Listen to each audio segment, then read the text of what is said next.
Friends, Delhi అలాగే బెంగుళూరు జట్ల మధ్య జరిగిన మ్యాచ్‌లో అంటే సోమవారం నాటి మ్యాచ్‌లో బెంగుళూరు జట్టు ఏకంగా 9 వికెట్ల తేడాతో గెలిచింది. మరోవైపు అసలు 75 పరుగులకి ఆల్ ఔట్ అయిపోయి ఢిల్లీ జట్టు చాలా చెత్త రికార్డ్‌నైతే మూటగట్టుకుంది. దాన్ని పక్కన పెట్టేస్తే ఇప్పుడు పాయింట్ల పట్టికలో భారీ మార్పు చోటు చేసుకుంది. అయితే ఇది నిజానికి పాయింట్ల పట్టికలకు సంబంధించి చాలా పెద్ద ట్విస్ట్ అనే చెప్పుకోవాలి. ఈ పాయింట్ పట్టికను గనక చూసినట్టయితే ఇది బెంగుళూరు అలాగే ఢిల్లీ జట్ల మధ్య మ్యాచ్ జరగక మునుపు మ్యాచ్.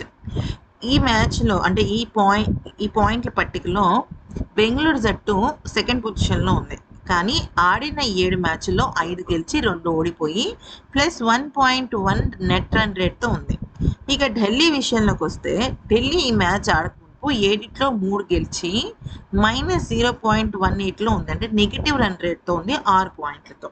దీన్ని పక్కన పెట్టేస్తే ఇప్పుడు మ్యాటర్ ఏంటంటే ఇప్పుడు ఆర్‌సీబీ జట్టు 9 వికెట్స్ తేడాతో గెలవడంతో ఏకంగా రన్ రేట్ డబుల్ అయిపోయింది.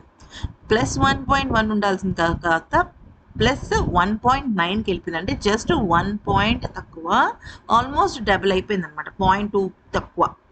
అండ్ పాయింట్స్ పట్టిక కనుక చూసినట్టయితే అంతకు మునుపు 10 పాయింట్లతో ఉంటే ఇప్పుడు 12 పాయింట్లతో ఉంది. అండ్ 8 మ్యాచ్లు ఆడింది. ఇక పంజాబ్ జట్టు పరంగా చూసుకున్నట్టయితే ఇప్పుడు మొత్తం ఈ ఐపీఎల్ పాయింట్ల పట్టికలోనే ఆర్సీబీ జట్టు హైయెస్ట్ నెట్ రన్ రేట్తో కొనసాగుతుంది. అయితే ఈసారి మ్యాచెస్ అనేవి నువ్వా నేనా అన్నట్టుగా ఉన్నాయి కాబట్టి ఈ నెట్ రన్ రేట్ అనేది బెంగళూరు జట్టుకు చాలా ఉపయోగపడుతుంది. నెక్స్ట్ ఢిల్లీ జట్టు వచ్చేసరికి ఇక్కడ చూసినట్టయితే అంతకు మునుపు ఢిల్లీ జట్టు 6 పాయింట్‌తో 7వ స్థానంలో ఉన్నప్పటికీ -0.1 నెట్ రన్ రేట్‌తో ఉండేది. అంటే జస్ట్ కొంచెం ఒక నామమాత్రపు గెలుపు వచ్చినా పాజిటివ్ నెట్ రన్ రేట్‌లోకి వెళ్ళే అవకాశం ఉండేది. కానీ ఇప్పుడు అది చాలా ఎక్కడికో వెళ్ళిపోయిందనమాట. సో, ఇక్కడ ఢిల్లీ పరిస్థితి ఇప్పుడు కొంచెం అగమ్య గోచరంగానే ఉంది.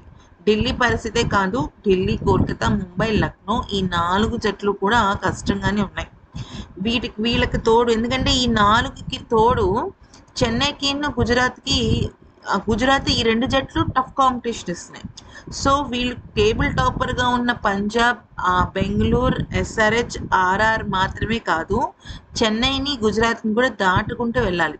సో ఆల్మోస్ట్ ఢిల్లీ, కోల్కతా, ముంబై, లక్నో జట్లు ఈ సీజన్‌కి ప్లే ఆఫ్‌కి వెళ్ళకుండానే గుడ్ బై చెప్పేస్తాయి. ఇక మంగళవారం నాటి మ్యాచ్‌లో పంజాబ్ అలాగే రాజస్థాన్ జట్లు తలపడతాయి.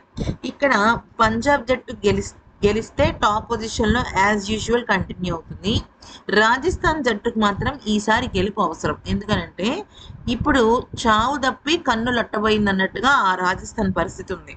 ఈ టోర్నమెంట్ స్టార్టింగ్‌లో వరుస పెట్టి విజయాలు సాధించిన రాజస్థాన్ జట్టు తర్వాత వరుసగా 3 ఓటమిని చవిచూసింది. సో ఇప్పుడు 10 పాయింట్లతో టేబుల్‌లో 4థ్ పొజిషన్‌లో ఉంది. ఏ మాత్రం ఇప్పుడు అటు ఇటుగా ఆడి మ్యాచ్ ఘోరంగా ఓడిపోతే మాత్రం చెన్నై, గుజరాత్ ఇటువంటి జట్లు ముందుకు దూసుకొచ్చేస్తాయి. సో ఆ విషయాన్ని గుర్తుపెట్టుకుని రాజస్థాన్ జట్టు ఒళ్ళు దగ్గర పెట్టుకుని ఆడాలి.